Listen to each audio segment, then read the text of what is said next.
Hi all, welcome to Cyberpunk's channel, and thank you for staying with me. Thank you for being here. I know that I haven't been around lately. As you can see on my channel, I've been playing Cyberpunk, and that was after my Red Dead Redemption 2 kick, and some other games. So I've just had a really wonderful experience, honestly, like a lot of gaming on the console, because honestly my channel is really limited, and I've been really warped lately. It's not an ideal situation. So when you're trying to achieve something on multiple fronts, you have to choose a direction. But if you're too tired, you're probably not going to achieve what you set out to do. If you do not give yourself the time you need, you're not going to achieve what you want to. If you're not putting enough pressure on yourself to get done the things you need to get done to achieve the things you want to achieve, you're not going to do it. So there's a lot of factors going into why I've been away from my channel for so long. But what ultimately I set out in creating the channel for, and why there's other material on there, and it honestly doesn't get that many views. It pretty much gets no views, and my subscriber base is limited. It's you guys that watch and care every day when I post. And unfortunately, that's what I have, and it's not on you guys. It's part of me and my other commitments. So realistically, I thought I wanted to be a YouTuber, but I want to do other things, and therein lies the problem. I'm about to be 34, and I've been having the health issues since about a year ago. It started with a hernia, and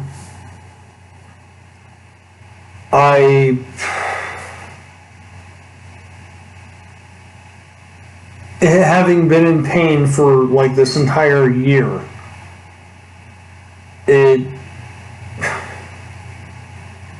I've been really fortunate to have the job I have, and the coworkers that I have, and the friends that I have, because they've come together to help me out through some really hard times. And I don't want to put anybody in a situation that I wouldn't want to be in. And that's why I've been dedicating as much time as I can towards helping the people in my life out. And sometimes I need to release some frustrations and things in a video game scenario where nobody else is affected, and that's healthy stress release, by the way. When you can just hop in a car and go 179 kilometers an hour, and then you just like hop out of the car. It's an amazing experience that you wouldn't want to do in real life, but you still get that little bit of a thrill. Or when you hog tie somebody, put them out on the back of your horse, and then jump off a cliff. Now that's something you do in Red Dead Redemption 2. I'm not suggesting go out and do it, but like, you just can create some interesting experiences in video games that you probably don't want to do at the tabletop, because other people are affected by your decisions in a social situation. But you do some crazy stuff in a video game, and it's all fun and games because those consequences are isolated for that video game experience, unless you're playing an MMO or online.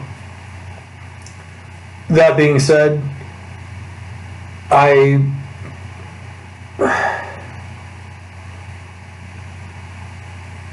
been spending so much time actually getting used to the idea of playing games again, and honestly, I haven't touched my phone games since Cyberpunk came out, and I had a real big issue playing my phone games for like a long time, and like I would just get absorbed, and then I realized I'm not accomplishing anything on my personal project. I'm not accomplishing anything on my YouTube channel.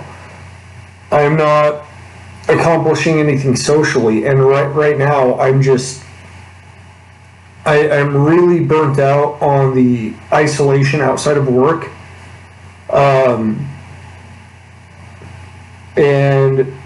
Honestly, the phone is so... I'm gonna say it, that like the phone game idea is so bad for you. Like, I need to do this, I need to do that. Like, phone games are garbage, and it doesn't matter how much you like a property, like whether it's Final Fantasy, DC, Marvel, Mortal Kombat, Disney, like whatever you're into, that's what you're into. Star Wars.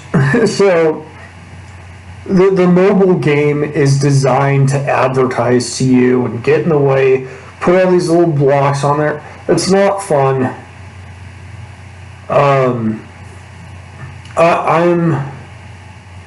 almost to the point where I'm considering uninstalling it, and that's from a health point of view, because the more time you spend on a mobile game, the less time you have to commit to your other commitments. And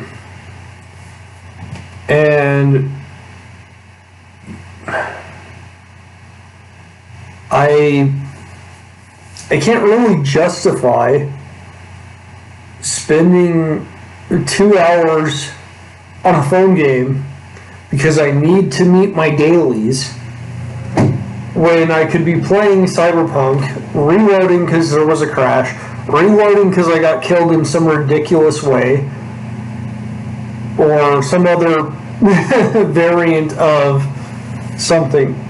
Honestly, Cyberpunk reignited my love for video games. I know, it's a buggy mess, but it's my buggy mess, and they're working on it. I'm not trying to justify the condition it released in, because I fell through the world more than anybody because I kept reloading to jump back into the world. I have the armadillo crafting mod, and whenever my level increases, I have a better chance of crafting green, blue, or now even purple level items. There's a chance to do that. So I craft about 30 armadillo slots every couple levels, and then I destroy all the ones that aren't purple now, because I'm like over level 30 at this point, and then by breaking it down, I'm restocking my supply, and it only uses common and uncommon components in order to possibly make a purple tier item. Epic. So you have common, uncommon, rare, epic, and legendary. I haven't seen any legendary armadillo drops from this yet, I probably have to be at least level 40 before there's a chance for them to drop. But when I break down even rare or even epic level, I get the equivalent of what they're worth in materials. So by crafting with uncommon and common components, I can create better, and it just improves. Like your armadillo mod at level 25 is different from your armadillo mod at level 32. Like when you craft it, it's much better at 32.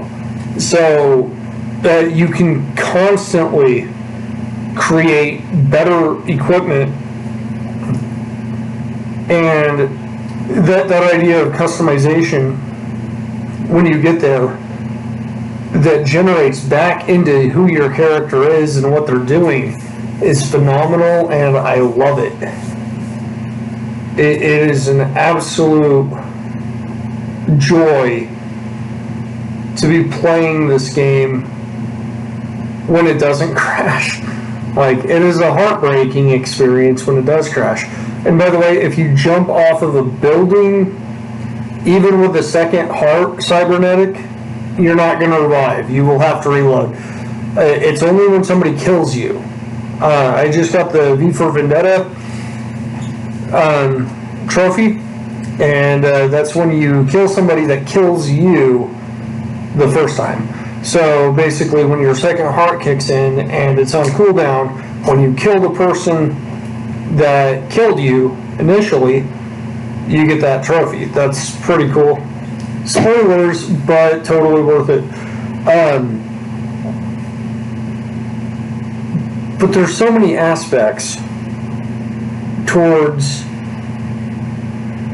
what the heart of Cyberpunk is, that you see the connected pieces of this beautiful, beautiful messed up city, and all of the little things like jarring doors open and we're running around the city and everything. I'm honestly really enjoying it. I know this is a bit of a rant, but it's how I've made peace with my time of not being in that creative mindset, and it helped me get away from the junk mobile games that I had been playing. And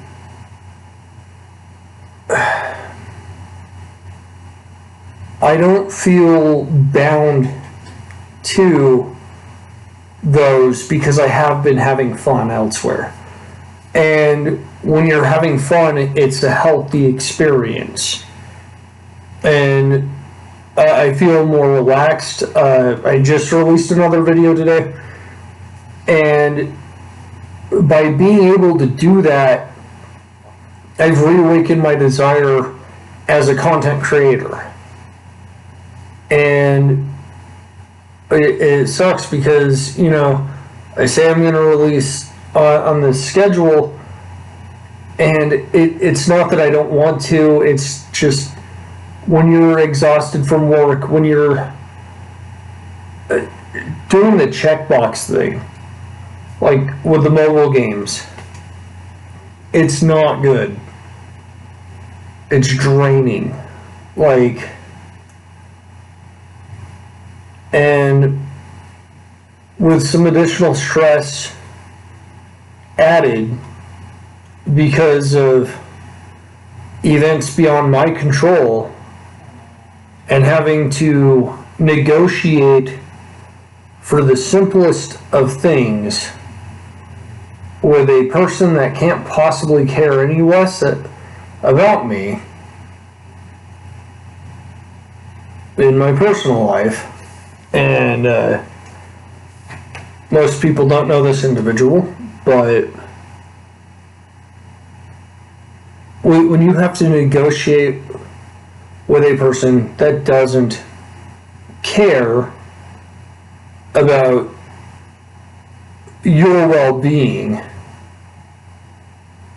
it it's not good because when they have an impact on your life, it's always negative. And sorry, I just had some coffee. So I don't think that I would be making this video right now, or I wouldn't have made the last video I made if I didn't play Cyberpunk, because Cyberpunk took away the anxiety I had. And I get it. It is a buggy mess, okay? Everybody is saying that. But from a health perspective, I'd rather play that buggy mess than not be able to play the games I enjoy. And look at Mortal Kombat 11. If you're not online, you can't access the crypt. So if anything happens to your internet, you can't access the gameplay features you want. Nothing you do matters towards your character progression, towards your development, nothing. It's all like, oh, look, you did these things that don't matter. And that harms the game more than anything. Like, I love Mortal Kombat. Mortal Kombat is one of my favorite games. I pulled off my first fatality at 5 years old. I've never been in trouble with the law. Okay. So I skipped school one time, and my sister and I got we got taken to a truancy center one time, but that's it. So it was dumb. It was a dumb kid thing, but that was unrelated to Mortal Kombat. But I've never killed anybody. I've never threatened anybody with anything. Like, the violent video game argument is dumb. If it were true, then everybody would be a serial killer. No kidding.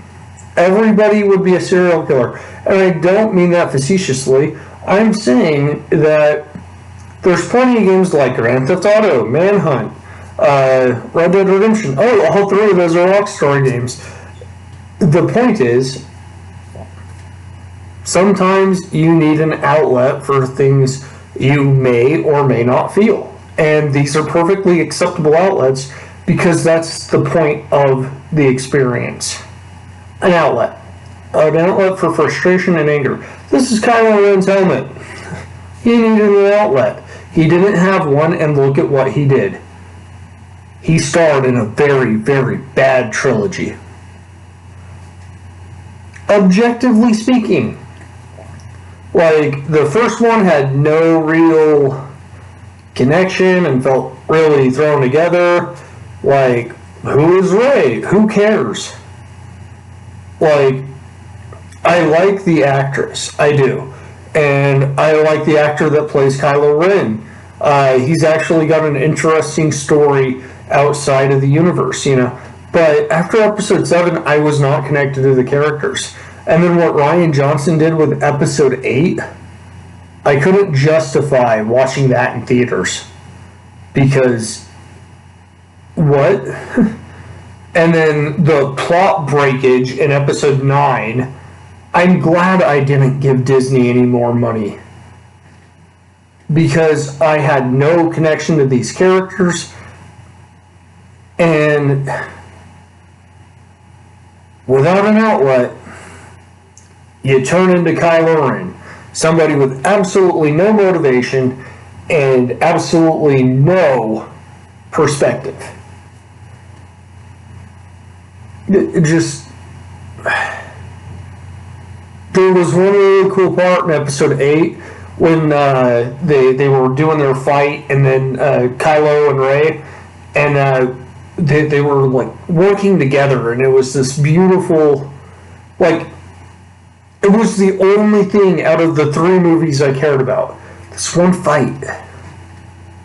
And it alone stands as the only Star Wars thing that there is in episode 7. 8, and 9. Because none of the other characters have that anchor point.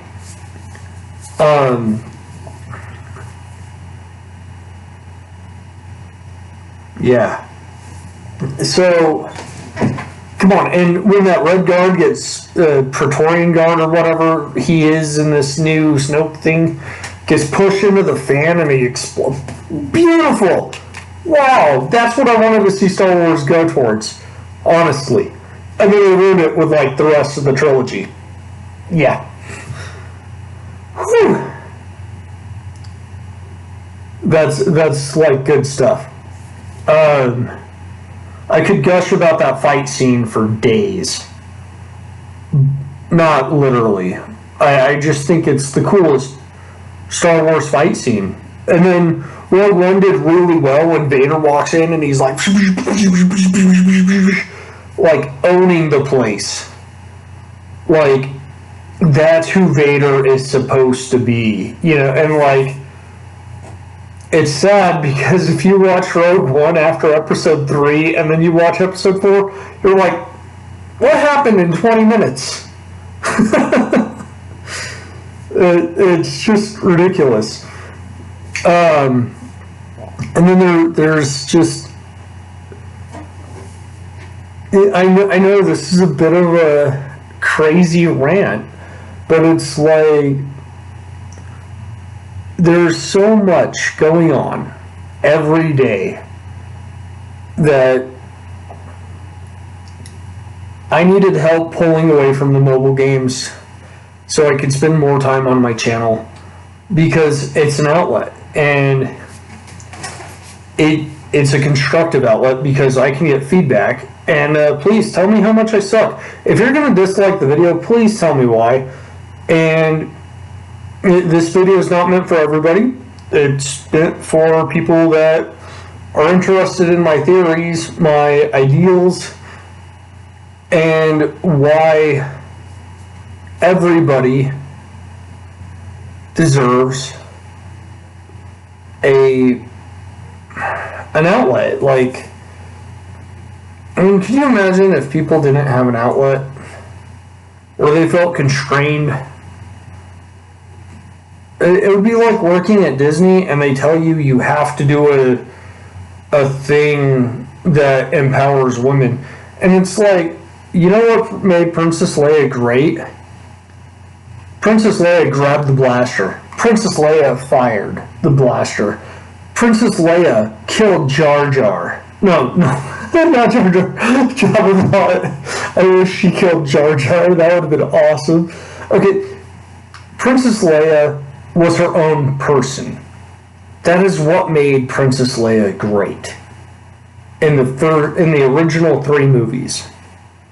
Okay, she was sassy, she was in charge, and people respected her because she had to make calls. You know, like, she wasn't a diversity hire. And then when you found out that they were related, Luke and her, like, you're just like, oh, they kissed. And then that made room for Game of Thrones. That's insane. And speaking of Game of Thrones, I know I'm jumping all over the place here, but Pedro Pascal, like, when he's talking to Tyrion, for the Prince of Dorne, right? When he's talking to Tyrion, and like, I'm not gay, but I have gay friends, and this dude's bi, like, I'm not really reading the character, you know, because it's, you know, you have your own personal, like, whatever, but then he describes what happens to his sister. And then everything, like, you put aside your personal interest or your personal, like, preference or what you're aiming towards, because here's this character that now has something, right?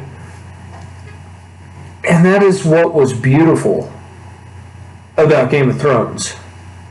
Like, how is Jaime the Kingslayer redeemable after a lot of gross stuff he does?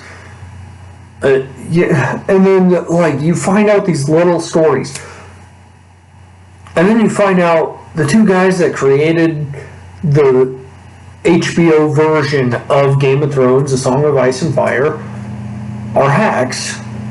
That explains everything after season 6. Everything after season 6. Except I will give them credit for that one scene where Jaime's walking through after that battle with the High Garden or whatever, and wow,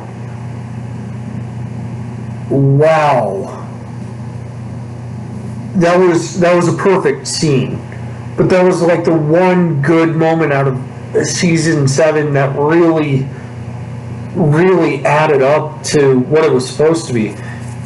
And then I got really confused by Daenerys' unlimited horde, basically. She's like, well, I need a horde, so I have more Dothraki. Wait, how many ships did you come across with? How are there this many Dothraki at the end of this epic battle, and then this epic battle, and then this epic battle? How are there still more people? And I thought you were down to 8,000 8,000 of Grey Worm's troops, the Unsullied. Like, wow, terrible point-to-point connection there. Like, it'd be like if you had a fill in the dot with the numbers in it, and then you're like creating arcs from 7 to 32, avoiding all the other dots. You're like, what? It didn't make sense. Like, world building is so important, and that is something Cyberpunk does really well. I know the game's getting a lot of hate because of the condition it's in. I know that. And I'm not trying to show for the game, okay? They're not paying me garbage or anything. Well, I mean, they gave me garbage, but I paid for it. And at the same time, there's a gem in the species. It's kind of like an oyster and a pearl, right? You gotta dig out the muscle and all that to get to the pearl. Unfortunately, an innocent life dies in the process. The oyster, right?